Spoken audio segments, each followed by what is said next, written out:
point a girl or woman enters into that wheel, you have to keep her ready for the next phase of her life. Amazing. That is wellness. Women has to learn to take care of herself first and then the family. Women typically eats last and eats least. All that has to be put behind us. They take it as their own judgment of performance. Okay? Because if one miscarriage they have, oh, I have failed. They want everything to perfection and everything as per their plan, but God has always different plans. Many are now aware of the perimenopausal and menopausal stage, which brings with it a host of mood swings and hot flushes and other. Original programming should be in the mother who is healthy in all respects. Therefore, women's health becomes nation's wealth because it's not only the girls and women, but they are the ones who are responsible for gifting good health to the next generation. Hello and welcome to another episode of Health for You. I am your host Chetna Belgire. Women's health is usually spoken in two extremes. We either speak of fertility or we speak of menopause. But what about the in between, the 20s, 30s, and 40s? To break this down, we have with us Dr. Hema Divakar, who is India's one of the leading gynecologists. She's also the Division Director of Well Women Healthcare. Welcome you, ma'am. Thank you, Chetna. Ma'am, my first question to all my guests is, if not a doctor today, what would you have been? I know. I have watched some of your previous podcasts and I know this was coming. And, I always think for myself, we were born in the Three Idiots era, where in the movie where they typically show girl means a doctor, boy means an engineer. So coming from a family of doctors, like from grandparents and uncles and aunts, so anyway, by default, it was taken for granted that we would be a doctor. But then, looking for merit seats, we always knew that we should not keep our expectations too high. If not this, what that? That question came to me even at the brink of, joining. So I said, anything. Okay. But when I enter that, then I must do my best. I must excel in whatever I do. That is the mindset that which always we grew up with. So if not medical, I may have gone into home science, SNDT, or I may have taken fine arts, classical dancing, anything, anything. Because these were all, areas of the entire spectrum. At that age, there are many things that can interest you. But once you get into this, I think it's, God sent that it gives a wonderful opportunity for me as a woman to be in the space of women's healthcare, and I immensely love and enjoy my work because it is a default opportunity, Chitna, to do what is called the service. Absolutely. That is Yes. not only technical service, but as a woman, when other women come to us, they're not only seeking the treatment as in treatment for their physical ailments, but there is something going on in their mind. And you're helping her Something- bring out a life. Yes, out of her, right? because just to be providing that moral strength that yes, you can. So that comes with maturity in practice because, as young doctors, we just look at quick fixing the solution for whatever she's come from. But then as we grow and we know that she's telling something superfluously, but there is something deep within her mind which is manifesting as this Right. problem, and then we ask her an odd question or two because my juniors nowadays take their whole history and there'll be just one quiz point that I will throw and it will entirely change the spectrum of diagnosis. So that is and no two girls, women, no two human beings are the same. Right. So that is the thrill of our practice because you come to the same place every day, but still it's different every day. So that's Amazing. that's what I thrive on. And you're truly doing a service, a big time service, because the way I've been seeing how you've been trying to incorporate every age group and because it is changing. All said Absolutely. and done, the scenario is changing. Women's health, it's no more where you go to a doctor or gynecologist only for the sake of pregnancy or for the sake of menopause. It's not like that anymore, right? Chetna, whenever, we used to ask for a design for the hospital board. Any designer who comes to me with a mother and baby, I'd say, please, man, we have a it's life not before that. and beyond that. We are not just baby Absolutely. producing machines. Absolutely. So since a very, very long time, Yes. the concept of, the all-round life Correct. with a short but an important phase of reproduction, which we are ordained to do because men cannot become pregnant. So it is, we have to propagate the race. So that's also a part of the job, but that's a small not part. all of it, yes. That should not, ideally, that should not be the only focus in Correct. anybody's life. Absolutely. I think today's podcast is exactly that, where we're going to discuss a lot of other things and probably, put that a little on the, side where we're not going to discuss too much about pregnancy per se or the Absolutely. reproductive health alone per I se. love it. Yeah. So, I was curious to know, what is this Well Women Healthcare? Like, what does it? I guess you are asking me that question because my present organizational position in FIGO. FIGO expands as Federation International of Obstetricians and Gynecologists. So 140 countries where all the OBGYNs have come together. So there are different, organizational positions as usual. So presently I am the division director for a division called Well Women Healthcare. So it has 5 subdivisions under it. So it is the youth and adolescent is one wing, one vertical. Then there is reproductive age, which you just spoke about, the pluses and minuses of that. Then the menopausal age, then women in breast health, and women in technology. So all of these 5 are under the division of Well Women Healthcare, and we've produced something called the Wellness on Wheels. So it is a beautiful wheel, Jeta, which is there on the figo.org website as well. So it gives multiple things across the lifespan, because FIGO always believes in a life course approach. At any point a girl or woman enters into that wheel, you have to keep her ready for the next phase of her life. Oh, amazing. That is wellness. We have to guide her in the wellness journey, because, as you said, pregnancy is not the only place where we quick fix a solution. Yes. For example, 50% of our women are anemic. They were even before they entered the pregnancy. So we should have guided them during their adolescent stage to be in the pink of health, so that when they enter the pregnancy, this should be a non-issue. So that is the kind of a wellness wheel that we've created, with different components in that. There are 11 different components, which, when you as a healthcare provider just look at the wheel, this is your age, so this is where you belong to. You come around the whole circle, and then you have multiple things that we need you to pay attention to as a method of prevent illness and promote wellness. That's the wellness wheel all about. It's amazing. I think it's a wonderful plan that we've come up. Is it first time somewhere in it's the first of its kind in India, or has No, this is actually on the global platform, but especially for South Asian countries, when there's a lot of gender bias, and then, very, very typically in so many forums you would have heard, the woman has to learn to take care of herself first and then the family. Women typically eats last and eats least. All that has to be put behind us, because it's now the mindset change that has to come, that only when you're in trouble, you're seeking help, it's often too late. Okay, exactly. Prevention and early detection. Even in, so many would hear and get scared about breast cancers. cancer. But if you'd have learned the self-check of the breast, if the healthcare providers were guided enough, for any reason the patient comes, do her breast check and figure out if all is well. Okay. And also any early detection, God has given us an opportunity. Suppose there is a liver, lung, heart, you cannot remove and throw it out of your body. But a mastectomy, yes, she will have 100% quality of life if it is detected early, and therefore the early detection. Same with the cervical cancer.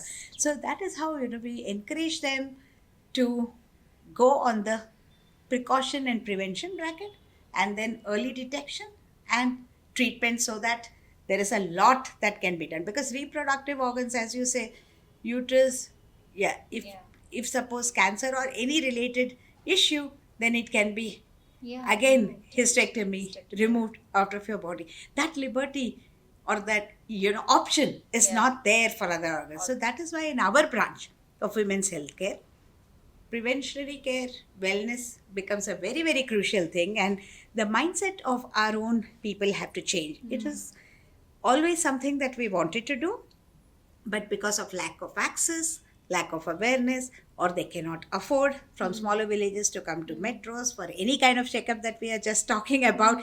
We have to make it happen through technology, even a teleconsult, and then she knows what is the next thing to be done, even if she's located in a remote geography.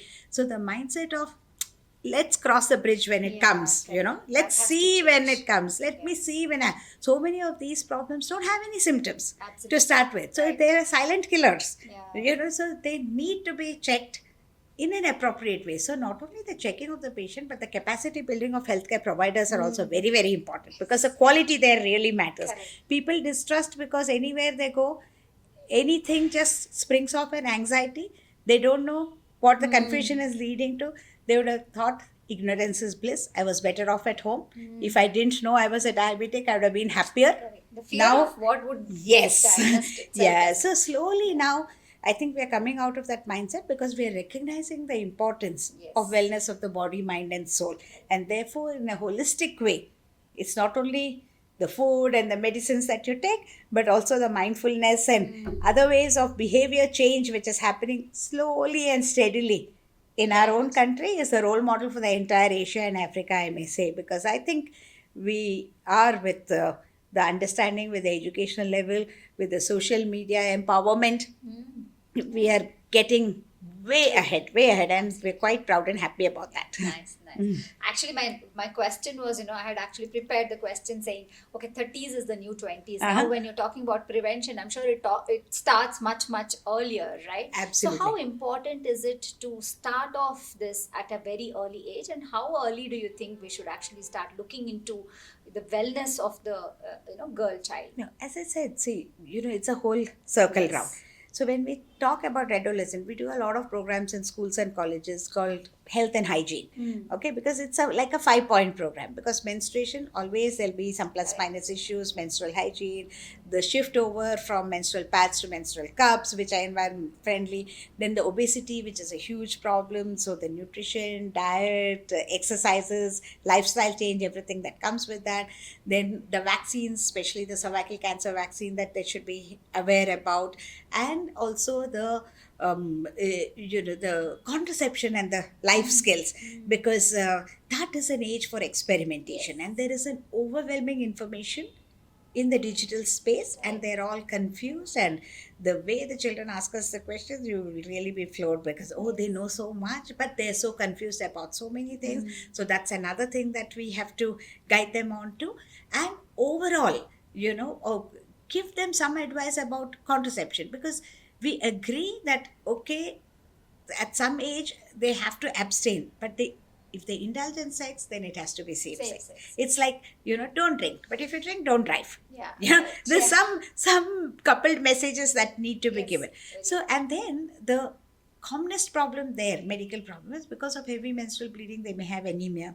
Then what is the kind of diet that they have to take? Even in the parents teachers meeting, we do guide them onto that. And then they are now, as you said, the 30s, new 20s, like that. Even the younger girls are so much bothered about their cosmetic. Why such changes are happening. The PCOS is a style statement nowadays, and also about what is the kind of guidance that we need to give them, not only to combat the obesity, but also like unusual facial hair growth, that can impact their psyche to a huge extent. The anxiety and the depression in that age group is only seen to be believed, and there's so much peer group competition, and each one wants to showcase and show off on the social Right. media as well, and then so this whole thing is the adolescent age, and anemia correction at that stage, as I told you, 12 by 12 program which we had in our parent organization Foxy. At 12 years she should have 12 grams hemoglobin.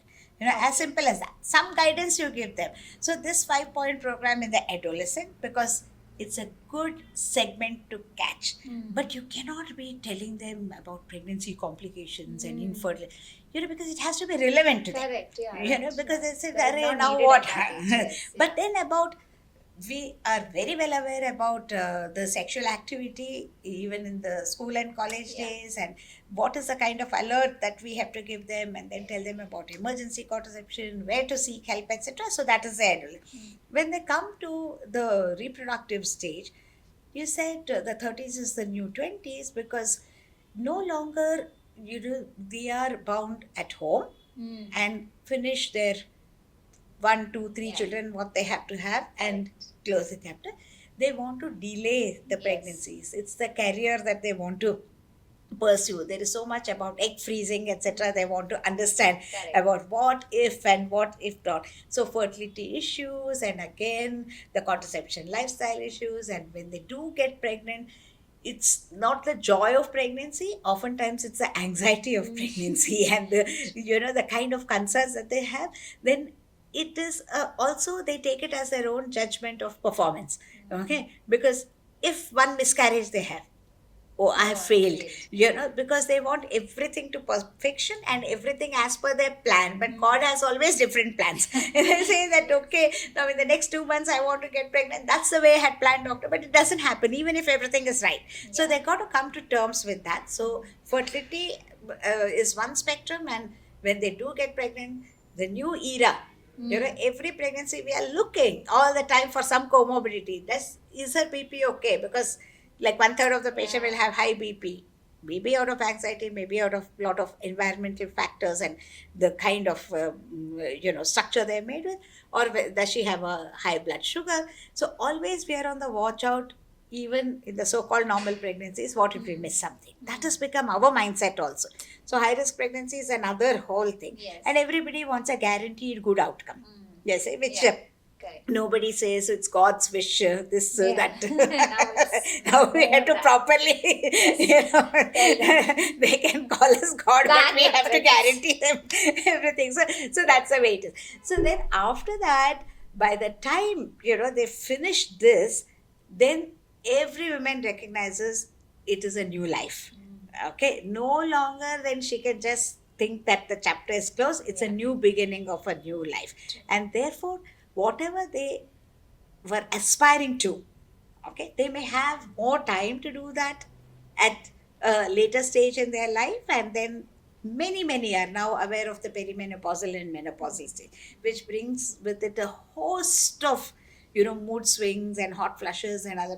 But at least the awareness helps, because otherwise, the way they may come across, anybody in the family would think that why she has changed so much, or anybody may take her to a psychiatrist even. But now they have recognized that they have to see us first, because this is where it's shrouded with. So they come and check with us. And 10 years back we had many such patients first having the psychiatrist prescription and coming, or many such who had really family issues because they couldn't get along, because they couldn't relate to why the person has changed so much. So now it's all coming to terms with. And therefore again I bring the technology into the picture, where many vernacular languages, many YouTube and shorts and information available to them.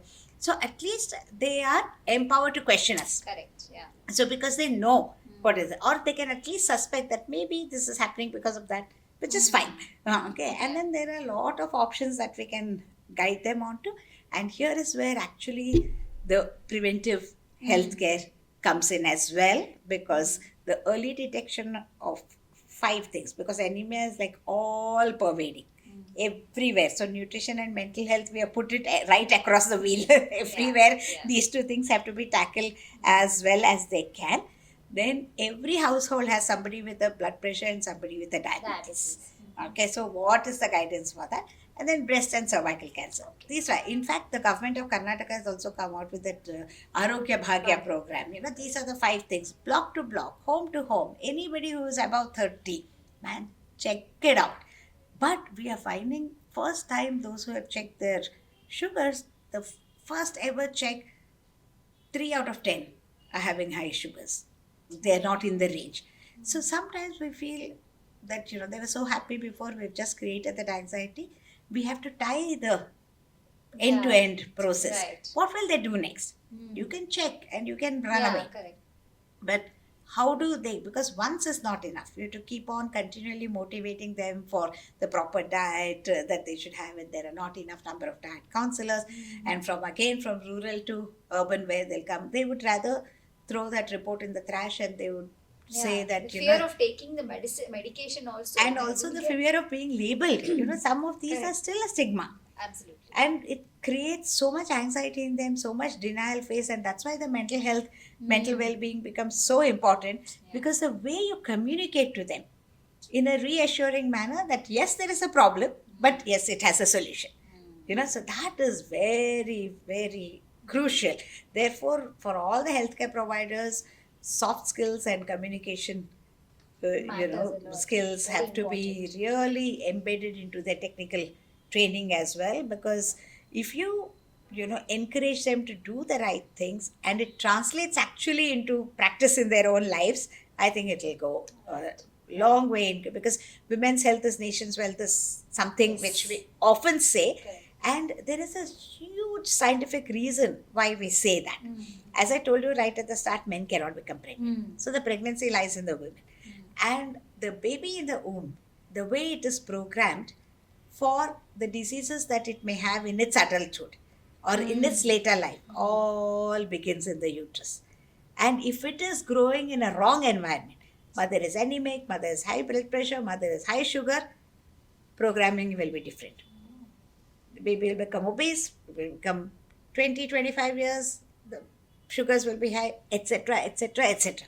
Now, a lot of young men going to the gym fit but still dying of myocardial infarction. There's something in the programming, something. Stress adds on, Yes. okay? Obesity adds on. But original programming should be in the mother who is healthy in all respects. Therefore, women's health becomes nation's wealth, because it's not only the girls and women, but they are the ones who are responsible for gifting good health to the next generation. This is very important. I think, this is very interesting also. That's what I was talking about, preventive care. Yes. And why it becomes very important to look at starting from the adolescence itself and then, continue upwards. that Yeah, way, where right? it Go- should begin now, you have already Already- recognized it's in the womb.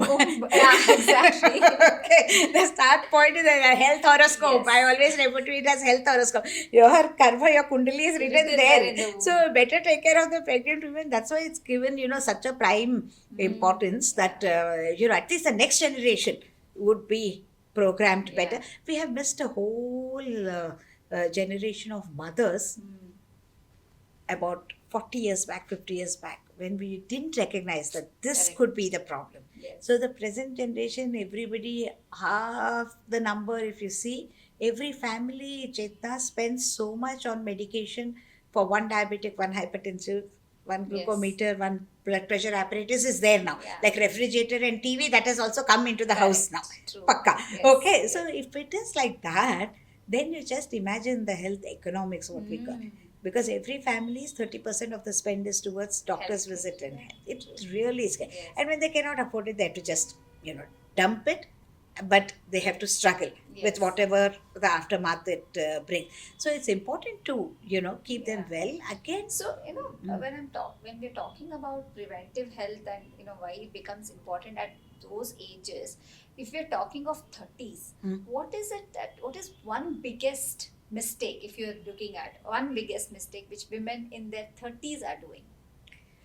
I think, when we used to encourage them for the wellness checkup, okay, about 20 years back, my, hospital brochures would say, are you 45 already? Start your check. Correct. Then I reduced it to 40, then 35. Now I made it 30. Because at 30, they have to be alert, because we have to start seeding the, awareness into them, that because if they don't lose the weight after they deliver, for example, okay, and at 45, we suddenly tell them, now weight loss is very important to you because your sugars are showing a little haywire. You have to do this, that, and the other. They can't cope with that, because by the time their hormones are different, by the time their metabolism is different. Yeah. So some kind of discipline should be inculcated, not as a knee jerk, but as a continuum Yeah. of care. So that is why it's not, because though we want to say about reproduction has to be pushed in the background, but in that age group, 25 to 35, if you presume, Yes. on an average, most of anybody them who would, deliver. Yeah. would want to, there, if they have had sugars in their pregnancy, if they've had BP in their pregnancy, if they've increased weight in their pregnancy, immediate post-delivery is their start. which How means does that metabolism actually change in that at that age? we What really always happens with the we body? always say that the pregnancy throws a spotlight into what are the problems that a woman is likely to have later in her life. If you have high sugars in your pregnancy, why do you have high sugars in your pregnancy? Because pregnancy is a stressful condition. The hormones are different. The same insulin which was acting and managing your sugars when you were not pregnant now cannot do its job well. Okay, which means that you are one of those where potentially after these hormones go away everything will become okay, but genetically you are made of that substance which will bloom at 5 years 8 years later. That means we have already identified the subset of women, because out of 30 million women who become pregnant in India every year, which is a big number, Yes. 5 million will have this problem. 25 million of the other pregnant population, genetically they don't have this problem. Okay, so they are in a different bracket, but these 5 million are our target. Correct. If they don't reduce the weight, if they don't breastfeed the baby for 6 months, because that's also an important thing to reduce, if they don't manage their exercises, and if they don't pay attention to their diet, within 2 to 5 years, they can become a full blown type 2 diabetic. That means it's a missed opportunity, missed bus that No, we didn't majority guide of them. them in India believe that it is pregnancy related diabetes which is coming, or pregnancy related hypertension. Then they do not want to look back and see Yeah. whether they don't even go for the checks. I have so many of my friends telling Yes, me, now we are ringing up, Yeah. calling them for checkup, because we've realized the connect. Because Mm. even once upon a time we said, this is only limited to pregnancy, okay? Don't worry. Once you deliver, So it's everything no will more become that. normal. Not at all. Because a GDM, what we call it, gestational diabetes. So we always tell them a GDM today is a type 2 diabetes tomorrow. This is a forerunner of that. So we have an opportunity to identify. Breast diseases and all, sometimes they're very worried if somebody in the office or their own mother or aunt, somebody has. But potentially anybody could have. What about obesity, which comes in during pregnancy, and See, that age? you Like know- there is that belly fat which remains. So So that is why, in pregnancy, we are very specific nowadays about the weight gain. Like eat for two, eat nicely. Then some IVF and other pregnancies, take full rest. Don't, it's looked upon as a very special situation and they want. So 20 kilos of weight if they put on, it will be like really a uphill task to reduce. So 10 to 12 kilos is appropriate weight gain. We pay attention to that also if it's going a little, too much off the mark. But we will also guide them at the time of discharge that discipline is a must. And then, as you said, the regular checkups, we have to ring up and call because they're too busy with too many things. It's also proactive. They have to come 2 steps ahead. Even we have to walk the mile. Okay. So, and also that in this whole circle of things, if it's a diabetic, for example, 6 to 8 kilos is the only weight we allow her to gain. If she gains more, then the child will also be in trouble. And these are the babies who will get childhood obesity. Then there is no looking back because children don't listen. You tell them to go and have a disciplined exercise, they won't. That's why we always tell these mothers who have a potential to produce children who can get into obesity, we tell at the school level only, please put them into sports, swimming, dancing, Zumba, any damn thing that the child will get addicted to, because that becomes a lifestyle. That becomes an interesting part of their exercise. You suddenly tell them now you're overweight, now you go to the gym or you go, and first of all, studies burden is so Yeah. much, and then they will know.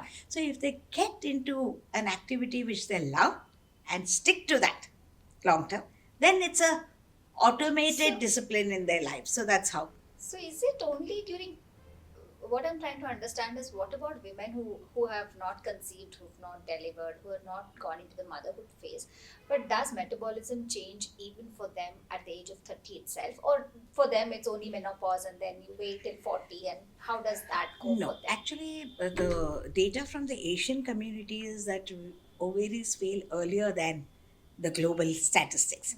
Okay, so that is how we are discovering so many mushrooming infertility centers, because at 30, 35, that is the range where, early menopause, we don't call it menopause, we call it ovarian insufficiency. They've already started dropping the levels of the hormones, and they don't optimally function till 45, for example. The early aging also starts of the ovaries. So there is definitely a change in the metabolism, and what we call visceral fat. Means it's not fat underneath your skin, it is a fat around the major organs of your body. Very difficult to lose. What do you do? Very difficult. So that is how, see, there are some quick fixes for that also, because if you're morbidly obese, of course many have now jumped into bariatric Bariatric, surgery, etc. But the medication, they think that medication is easy, but it's not easy. It has got its own problems with it, like immense nausea, and it changes the appetite and hunger centers in your brain. Okay. That's how it acts. So it's little weird kind of a feeling you'll have. It's very difficult to pull yourself through those medication, which only leaves you with the choice of a disciplined diet and the exercise, which is also not easy to manage. So the preventive action should start at 30, because it's like the new 20s. Means what you should have done at your 20s, Yeah, correct. all of these, Yes. at least start at 30. Yeah. So that at 40 there is no looking back, because at 40 you cannot, I mean, So what however about hard. poor 40s who actually reached 40 now? Okay. So what are do going we, through yeah, this? so what do we normally tell them is, it's very disappointing to them that they are really working hard but they cannot lose Yes, much weight. yes. Okay, so what our guidance would be, that come to terms with the fact that it's very difficult to lose your weight now, and you're starving and killing yourself, so you're losing all the minerals and the necessary things for your general health, and you're overdoing your exercises, which may kill your bones, and then snap a muscle or two, and then you'll get into a different kind of a trouble. But you must know that, okay, now you've reached this weight, but if you continue your discipline of paying attention to the portion size of the high calorie foodstuff you're taking, or high carbohydrate foodstuff you're taking, and the minimal you must do is a 20-minute walking, because you will burn your fat. It's very, very important. 5% of the fat you burn, medically speaking, okay, many of your obesity related problems with the major organs will come down. And that's what we want them to. See, it's not so much for the cosmetic reasons, Correct. but it is the medically related reasons that. So we tell them that even if you do not lose weight, you will lose your percentage fat, which is very important. And if you don't even do this, you will put on another 10 kilos in no time, in a blink of an eye. So don't get in there. Now at least you're waking up, you stay there. Because if we tell, oh, what, you're coming month after month, you're not losing weight, you must not be following this and you must not be doing that, full they will get into depression, because the hormones guide them to depression, crying spells, fear of the unknown, etc. So it's very, very, mentally it's difficult phase for them. And they feel so helpless and hopeless, because they are indeed trying their best. Right? They are trying, but it's not happening, because the system is made like that by that time. Right. So to wake up early, not miss the bus, is one situation. But wherever they start, that's why we said in the whole life circle. So wherever they start, they have to pick up the threads from there. That's the wise advice, because you can't Correct. reverse the You clock. can't go there, yeah. Okay? Correct. The earlier you start, the better it is. Suppose again it's a question of awareness and their own interest in their self-discipline. Because why are we, saying all this? Yeah. So she should say that to herself, that Yes. she needs to be well, because, not only that the whole family is dependent on her, but if she doesn't feel well, then only she knows Yeah, correct. Yeah. what she's going Yeah. through. And there's an opportunity for your wellness, Correct. which you should not miss. That's the dream. Yeah. So this PCOS, thyroid and hormonal imbalance. So why do they suddenly become every woman's problem? I would say for after 30s, like these three. Is there anything else that comes into the picture now, or is it just these three that is be No, there? these three are much talked about. Okay. Because the PCOS, as I told you before, has become a Yes. style statement. Yes. That is because most, see, 5 senses we have, and the 6th sense is an ultrasound scan. Okay, the moment anybody gets a scan for any reason, because any doctor will, as an extension of the prescription, they'll write, chalo, ek scan kara lo. Correct. And there you see like pimples on the face, you see, some cysts in the ovaries, they will write a one-liner, PCOS. But that is not the typical definition of PCOS.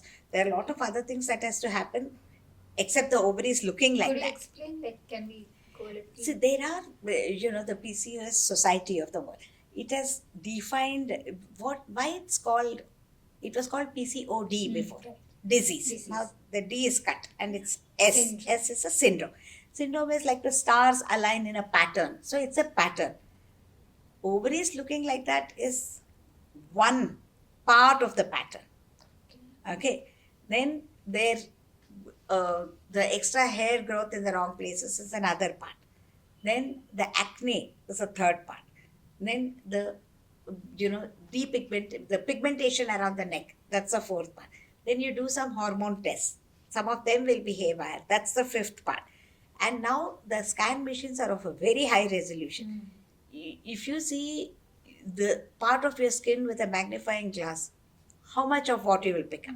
The same way, originally it was believed that, the 5 to 6 is the follicles that you should see, then that is normal. Now the higher end scan machines are picking up 10 to 15 because you can see it so well. It's a resolution. So they've changed the definition. It's not 5 to 6. Even if you see 10 to 12, they have to be considered normal. Okay. So there's a lot of changes that are happening. So if you want to actually define that this is a case of PCO, at least 3 of some of these criteria has to be fulfilled. Okay. Then strictly by definition, then we can call it PCO. And that can be at any age. That can be recognized at any age. Okay. The ovaries are made like that, and then they are fueled by obesity and certain other, environmental things which make them misbehave. But like in diabetes, how there are mild, moderate, severe, we always tell the patient in PCOS also there will be mild, moderate. Just because your ovaries are looking like that doesn't mean it's failing you. Right. If you have regular cycles with this pattern of the ovaries, you're still good to go. Okay. If you're having little delayed cycles, yes, there may be a little setback even in ovulation, reproduction. That's what they always relate to and will worry their heads. If you're not at all having and you need the medication to have your menses, that's a severe stage. That means the hormones are like totally need to be realigned. And then there's something that you may need to do. So just by a broad term of PCOS, the way women are anxious and frightened need not be. They have to go into more specifics and find out in which category they are. They have to in fact reassure themselves that things are not, because every PCOS comes with mothers come with a sadder face and the girls come with a lot of anxiety and what if this and that. So that is about PCO. Thyroid, again, see, considering still that there are a significant number of our women going to the government setups, government has not mandated thyroid testing for everybody. But Asian community, again, we are the highest rankers. 33% of our population is having a hypothyroid deficiency. For that, a little bit, one prong of attack is the iodine in the iodized salt, which will decrease because the hypothyroidism and iodine deficiency are hand in glove. Okay, so even if you use the iodized salt, not many may know and may be using it, but now I think the awareness generally has increased. So that is plugging the iodine deficiency. But in pregnancy, the requirement of iodine is even more. So they need to take that, they need to test and take the supplement. So generally, only in centers who test for the thyroid know that the prevalence is there. So then the ones that is called, I had no symptoms, but I tested and it came. So that becomes an anxiety-filled talk, you see. So that is the second of the situations that you mentioned is much talked about. I have thyroid. Do you have? It's like that, like how's the weather types of conversation. What's the third thing you said? Hormonal imbalance. Hormone. See, because at least people are now aware there's something called a hormone. Correct. So, and imbalance is a common term. Anything happens, it must be hormone. There are hormonal imbalance, of course, but many of these, if the hormones are not aligned due to several reasons, inclusive of the stress and the weight and the activity pattern, these are the three things which will align or disalign them, because you know that it's influenced by these.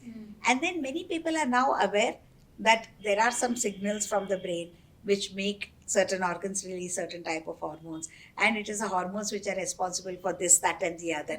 So the concept is more stronger. So, and it's easy to say that it's a hormone imbalance, it's a hormone related problem, must be a hormone related problem, these are the common So for terminologies which are those used. who do not know, when you're talking about hormonal imbalance in a woman who is about, say, 30 or 40 years, so does hormonal imbalance start at the age of 30? Can it start? And if we are looking at a particular age group, what is this hormone? Which are the hormones that we are actually discussing? See, it's largely the reproductive tract hormones, okay? What we call uh, hypothalamo-pituitary ovarian axis. It's a big terminology, okay? What it means, it's some center in the brain, some other part of the brain which has to send the primary two signals. Okay. One hypothalamus and with pituitary. That has to go and hit the ovary. Then the ovary has to produce the hormones, the plus or minus, the female hormones, male hormones. If it's an imbalance, it will be more of male hormones than female hormones, etc. Even within the female hormones, some which are meant for which wrong age group may come. It's the axis that has to be aligned. Okay. Hypothalamus to give correct signals with the pituitary, has to give and hit the ovaries in the correct way. Then the hormones, then they will go and act on different parts of the women's body in different ways. Okay. So this is anything which is imbalanced there will cause a problem. Okay. And hormone imbalance, if it is in an adolescent age group, 12-year-old can also have a hormone imbalance, because you know the girls who start their menstruation, that is triggered by a hormone trigger. Okay. First cycle is there, 2 years she may not have a cycle. It'll come back again. Or the first few cycles may be very heavy or very scanty. The pattern is not yet established because the hormones are yet to get into that alignment. So that hormone imbalance can start at that age, but it manifests in with the menstrual pattern being irregular. Then in the reproductive age, again the hormone imbalance can lead to fertility related problems. Unless the hormones are aligned, ovulation may not happen, so egg release is not happening, so the infertility and these problems enter. In the menopausal age, you expect a decline in the hormones. Okay. Because ovaries will age. Ovaries will typically fail, because God has made that from the age of 12 years to 45 years, you can reproduce. But if the hormones continue the same way, at 60, 70, we'll become more billions of people in India also. So that will be the state of affairs. So it is no other organ in your body can start and switch off except the ovaries. Okay. So that is the hormone pattern which is very different at that age group. So every time the hormones are there. So woman is not born a woman. She becomes one. After this hormone pattern sets in, kicks in. From the age of now 8 or 9 year olds are also starting the menarche. So from that time this hormone process starts. The major organ is the ovary, influences the reproductive hormones, but they are aligned, like the thyroid which you mentioned. That will make or break, support or not support. And the prolactin hormone, which is from the pituitary. Testosterone, which is a male hormone. So all of these, it's an interplay. It's like an orchestra. It has to strike one nice note to be aligned with this action. Any one thing goes out of tune, out of sync, then the trouble manifests. I'm surprised that I'm sure many people do not know that it starts here. Yes. Because we all thought, okay, everything will happen in the stomach, somewhere around the reproductive organ, that's it. So now that we know that it starts from here, how much of a role does stress play in all of these? Stress is that's a foundation, because it's deeply influenced by stress. The second thing is the weight changes, because if you're too much extremely thin, also extremely obese, also suboptimal weight, and too much weight if it's not keeping the, so stress and weight. But some people talk of stress just because they have to say. Yeah, right. Actually, no, I'm so much stressed at office, I'm so much stressed in school, because it's become a common terminology. Actually, if you take the check boxes of are they really stressed or not, there is again a 5-point checklist, which helps us make out so many people whom we don't think they're stressed because they're not opening up. Actually, if you see their daily pattern and 6 out of 10 things are a plus, then they are stressed. Okay, but they're not admitting that we are looking at when you anxiety and depression. Those are the two major things, which is like Plays a major And role. people are very sensitive, and they nowadays the social media and everything, the trolling, and it influences a lot. We know that there is stress. There is also hormonal imbalance happening because of that. With at the age of 40 and above, when we're talking about menopause per se, which could be even earlier or whatever. Sure. So, what are the changes that the woman is actually going through at that time?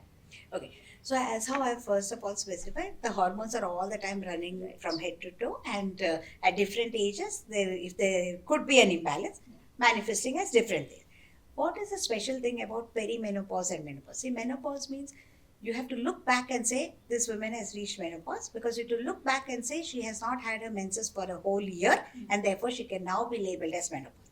Okay, but until then, once in 2 months, once in 6 months, once in 8 months, also if you have, you've not crossed that 1 year mark that we are talking about. So she's perimenopausal. So the perimenopause stage also lasts for more than maybe 2 to 3 years, in some case 5 years also.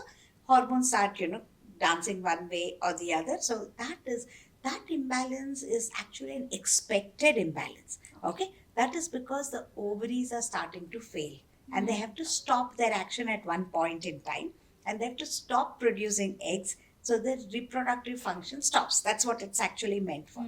But the same ovarian hormones are responsible for many things in the women's body, and there are three major things that can tilt the balance in the perimenopause stage itself and also in the menopause. One thing is what the person can see and relate to, that is the change in menstrual pattern. Okay. The whole spectrum will get disturbed, either too early, too heavy, or too late, too scanty, or not at all for a certain number of, a certain number of months. So that is one changes in the menstrual pattern. Every woman knows, they expect, and for many a times they seek help, and we cannot push it under the carpet saying that this all must be happening due to hormonal problems only, especially if it's excess bleeding and prolonged bleeding and too early. We have to see for the other causes as well, whether it's a cancer, whether it's a even cervical cancer, uterine cancer can manifest like that, whether it's a fibroid, what is it that is causing. So it's by ruling out. We have to make sure that these things which are correctable are not there. It's indeed a hormone pattern. So that is one. That is menopause and the menstrual related. Yeah. The second thing, which commonly also the people around at least can make out, is the mental disturbance. The Negative moods, crying spells, indecision, forgetfulness, and acting cranky and crazy, just shouting at somebody and then regretting why they shouted, and they'll only feel 1,000 times more bad than the other person and cry, etc., etc. And everything will go wrong with me is what, that's a kind of feeling, and for no reason they'll be, crying to themselves. That is a mood swing. Accompanied with that is the hot flashes. While the hormones swing like this, go up and just fall down, then you'll have a profuse sweating attack. You're in. And then sometimes you feel so hot. That's why we always ask the menopausal women to wear layered dresses. They're with the coat and they're suddenly having a hot flash, then at least remove the coat and there's something inside. Then remove the inner jacket and then sit down and, so these are some of the practical things that we have to guide them, because it can come anytime, many times, etc. So hot flush is one. Palpitations, that's again a hormone influence on the heart muscles. So these are all, what we call vasomotor symptoms. Okay, so that is a technical terminology, but essentially it's a hormone swing affecting the moods, affecting and manifesting as hot flushes, sleep disturbances, negative thoughts, forgetfulness, palpitations, etc. And the third thing, which they think it is because of the aging, but it's also largely, protective hormones have gone from their body. So it is the effect on the skin which causes dryness, inclusive of vaginal dryness. Okay. And difficulty in intercourse, etc. Can that happen in the perimenopausal Yes, stage as certainly. Yeah, perimenopausal stage, and the painful intercourse, and then she tries to avoid it, and then some interpersonal relationship problems also happen at that time. So this is related to the dryness of the skin and mucosa. Then there are also problems with the osteoporosis and the bone health, because they start getting weaker and weaker, and then just like you bend a matchstick, it breaks. Her bones may be so fragile that if she just gets a small hit, the bones may break. So bone strength very, very important, because it will be declining. After 30 itself, it will start declining, but it will steeply decline after 40. Okay. So it all depends on what you have built up in your childhood. Yeah, that's why That's it's your very bank important. balance. Yeah. Okay, so if you've got so little, then it will go away very soon. So the bone, then the third is the heart muscles, strength. So the skin, the heart muscles, and the bones, these need to be looked into and strengthened also. But nowadays, most of the master health checkups include the vitamin D, the calcium, everything they will check. So, do you start your check for these at the age of 30 onwards itself, or do you wait for the symptoms to come and then No. do it? What is Nobody the... should ever wait for any symptoms to come, because most of these, inclusive of osteoporosis, are silent. Mm. Cervical cancer, silent. If you're waiting for symptoms, you're already too late. Mm. You miss it. And 30, they say it's just a number, Mm. but some people will require some additional, preventive care even earlier based on those obesity and other factors. But at 30, what happens if they've even had one child in pregnancy is presented with some problem? They must and sure come every year for their checkup, Okay. because there are a lot of issues, comorbidities we call them. It's just not pure and simple pregnancy, but it has an add-on of high sugar, it has an add-on of high BP. Hypertension. Then they must come, because cardiovascular risk factors and all we check every year. So no matter at 28 also, if she's finished the pregnancy with the high sugar, she must come every year. Okay. That is the way we tag her. And So, these hormone tests? the hormone tests are not required. Not required. Not required. If it's a BP and sugar issue, then BP and sugar and guidance about the weight, etc. Hormones, will fluctuate day and night. So just by checking the hormones and saying that level is, low or high, you will not be able to conclude anything. Okay. The hormones play a havoc, but it's not a diagnostic thing. Okay, in that sense. Mhm. Okay, so 30 onwards, we will start annual checkup for those who are already in the pregnancy comorbid bracket. But 30 onwards, anytime the women comes, we do the breast check, we do the HPV test for the cervical cancer. Pap smear. These are all, pap smear is a little bit outdated now, Mm. because now the HPV test which has come, it will actually check whether what causes changes in the pap smear, in the smear, is because of the virus. And how do we Which do virus? this HPV test? HPV test is, even self-testing kits are available. It's as simple as that. Just like Johnson's earbud, you clean your ears like that. You just put that swab in the vagina and send it for testing. Okay, many even in villages now they're encouraging home tests just as an experiment, whether they will be able to, put that in a seal and send it to the center. So now there is a facility for the HPV test, and as soon as possible we should swing to that test, because unless the HPV virus is detected, and this test is straightforward, Mm. gives you a yes or no answer. Okay. There are 9 types of HPV viruses which can cause cancer. Are they there or are they not there? If the report says they are not there, test it only after next 5 years. Nothing would have happened to the cells of your cervix. Okay. Correct? What was pap smear test? We didn't have the HPV test before. So if the HPV would have been there, then it may have caused some changes in the cells. Come on, let us take a smear and study the cells. Mm. That was the principle of pap smear. Mm. And why the pap smear went into disrepute? Because it is a human eye which has to see that. Correct. You may say, oh, this report is looking normal. I may say, no, this is 40% of the pap smear, raise the suspicion and leave it there. Mm. Maybe some changes. Maybe we are not sure. That is the kind of habit. So if HPV is detected, then we do the pap smear. It's called the co-testing. Okay. Okay, if HPV is not there, then you remain cool. Probably this will make women's life easier also, because everybody is so scared of pap Yes. smear. So Yes. this can actually... Yeah, and no Okay. misinterpretation, nothing happen. So if the HPV is there, then you go to the next step of pap smear. Pap smear is showing normal, then you're good to go. If it is showing already changes in the cells, then you have to do the next test, colposcopy. Then after that it shows abnormality, then you have to do the next test, that is biopsy. So it's all the way through. Okay. Then once you come to a conclusion, yeah, there is some problem or no problem, then that's the track that we take. Okay. So the breast check we always do even if she is 30 plus, because breast cancer is the highest ranking and we must never miss that. We teach the patients also, but we also suppose she has come for headache. Even then our routine check includes a clinical examination of the breast. Okay.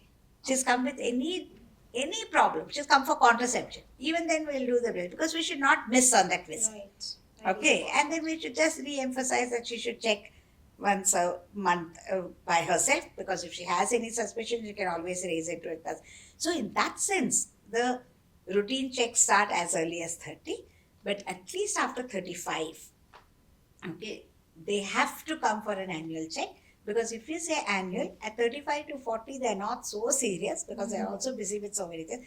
If not 1 year, at least they'll come in 1.5 years. Then we have few things to tell them because the cervical cancer vaccine was new. It's licensed till the age of 45.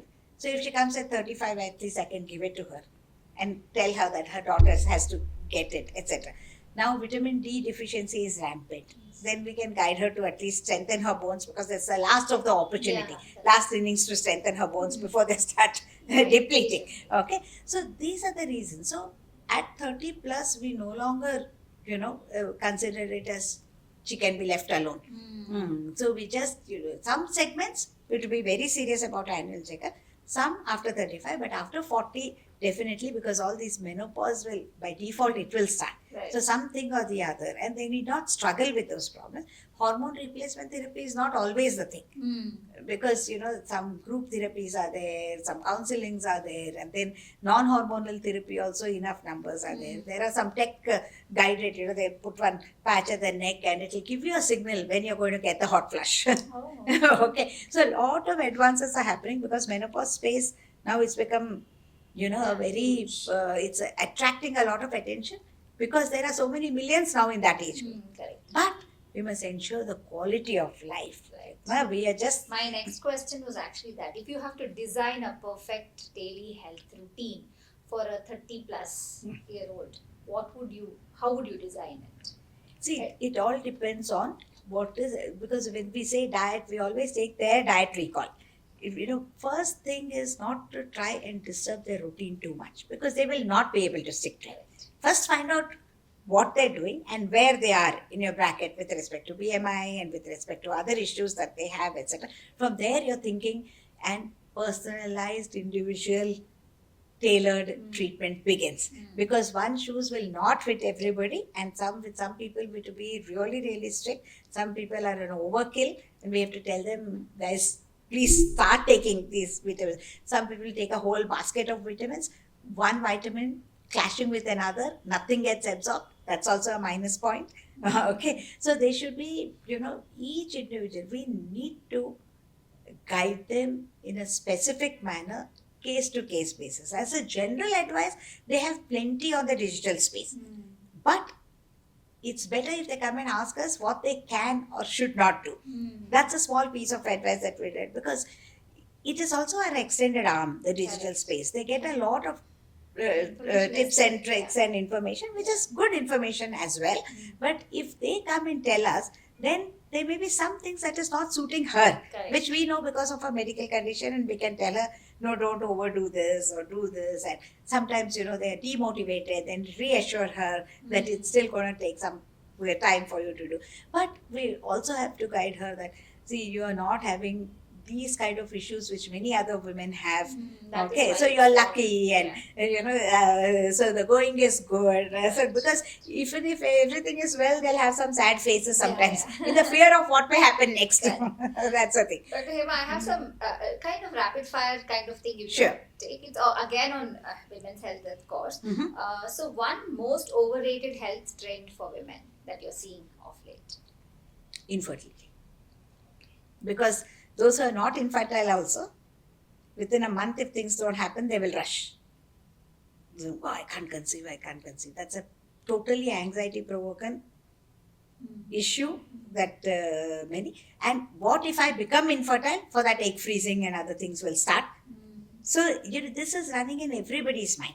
And though we feel that the new era, the mindset may be different, they may not even want to have children or not even want to get married, all that is happening in small pockets.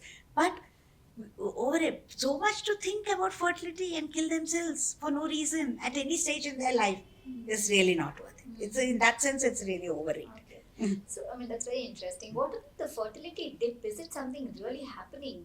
Are we seeing that fertility dip? Actually, like in all other matters, we don't have the data. Okay, Yeah, because they may say, okay, these 8 patients underwent IVF, but we don't know whether they really needed it. Was it a Right. dip? We don't know. there is so much pressure, and nowadays so many of young Indian couples living abroad, they don't get an access to fertility treatment on a fast track there, because theoretically 3 years you're supposed to wait. Then nobody wants to wait, so they will fly down here to get a fast track assessment, fast track treatment. Even if they could have conceived on their own, couple of months later, they will not wait. That kind of a social pressure is there. Yeah. So may or may not be a dip, but certainly the dip is recognized probably, as you say, because women are choosing to conceive late. So, is there a ideal age, like where if somebody wants to say, somebody wants to go the family, they want to, get. So nowadays, what we've started doing is there is a lot of data on premature ovarian insufficiency in Asian women. Hmm. So we don't know whose ovary may be aging faster. So there are some tests that we can do to find out your fertility status. Whenever patients come to me, I would think that instead of blindly saying, oh, this is still a very young age, at 24 also, your ovaries can show a horrible pattern, Hmm. and at 44 also, it can show very good. So my take on this is, let's assess that basic, because it's not a rocket science. Hmm. I said, at least it's reassuring for that women, and it's also reassuring to you that you're not giving a wrong advice. Because there are some couples who may say that, okay, you want to delay your pregnancy by 1 year, that's okay, but don't delay it more than 3 years. Because we're already seeing some trend in your fertility pattern that, it may remain good even after that. But if you have no serious reasons to postpone, let's get moving after the first 1 year after you settle down. So that is why, again, I'm coming back to the point, a bit personalized, a bit individualized, a bit wisdom added to the knowledge that you have, and also seeing the social circumstance, because you can make the woman a rebel. She will say, no, I don't want to. But if the peace in the family has to be kept, Yeah. and sometimes, you have to be sensible to guide them accordingly. And vice versa also happens. Yeah. Some want to hurry up and conceive, thinking that, what next, and all their aspirations are drowned. Then we can reassure them that, no, it's fine. You want to relocate, new job, new something, can delay for these many years. Even that kind of So it guidance is more of a personalized Yes. thing, you would say. Yes, There is nothing definitely. That, you can't Yeah, generalize. because if you give a general advice, everybody would simply get frightened, because they'll Yeah. imagine they're in that bracket. Correct. Yeah. So one most underrated health tip that every woman should follow. Underrated health tip. Meaning that it is there, but they're ignoring. Yes. What would you tell them that this is something, this health tip is something that is very underrated. Everybody knows it, but it's not Your health is in your hands. Everybody knows it, right. but they don't do anything about it. Yes. So if you could prescribe one magic pill for women's health post 30, what would it be? Like we discussed, it's more of personalized, but still, is there anything that you think that, okay, this, if they do, probably it will keep them? She has to make the magic happen. Yeah. That's a pill. Yes. Biggest myth about menopause that drives you crazy when you see your patients? What do they come up with? What is the biggest myth that they come up with about menopause? No, the reality is that they didn't expect so many problems. And when we tell them it's because of menopause, they're kind of taken aback. Oh, all this also could happen.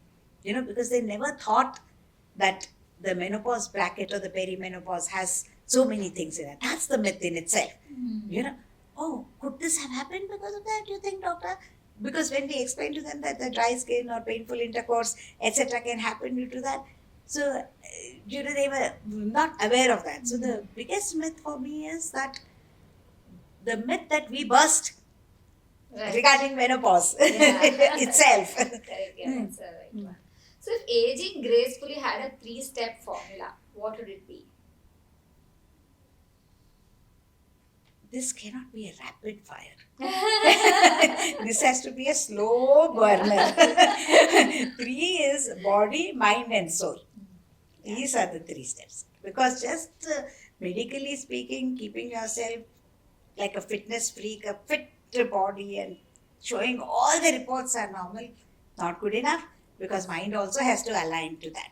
If you're simply keeping all this, but we can make out the sadness. That's why I said, when you mature, you can figure out these undercurrents in the patient. And soul, because there are some things that she has to take it little, philosophically also.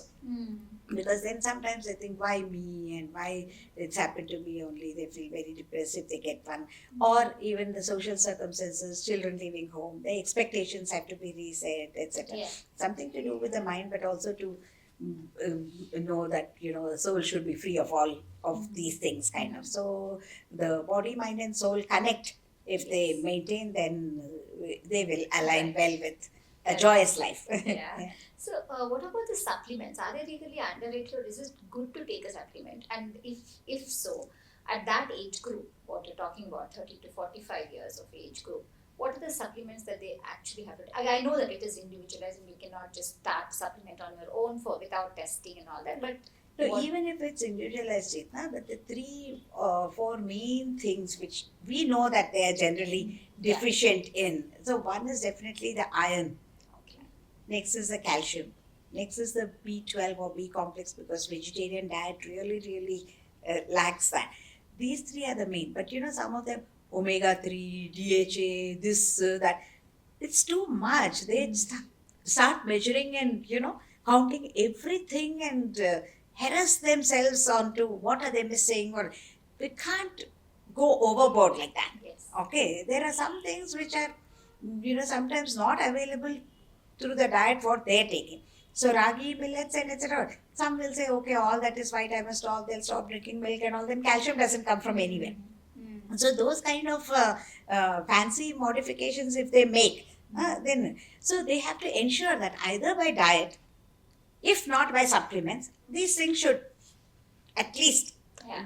be around. Now some newer kids on the block. See, vitamin D was never thought to be so Correct. deficient, so that's running the front line. Yes. B12, calcium, which we always knew, and the iron, which is a constant perennial problem in our country, because the habit of having nice, spinach or jaggery, which we say are rich in calcium. You have that, and then you sip a hot cup of tea after that, then gone. They will not be absorbed. Yeah. Or you eat one mouthful of supari, gone. No. Or the water that contains fluorides. No. So they may be taking the right things, but it may not be getting absorbed. So that is also the diet, and what diet they're taking, is it assuring all of these? Okay. And sunlight exposure, we are not counting. Yeah. With the way we are clothed, and at 12 o'clock we are supposed to go out, which nobody's doing. Right. So our environment is AC only.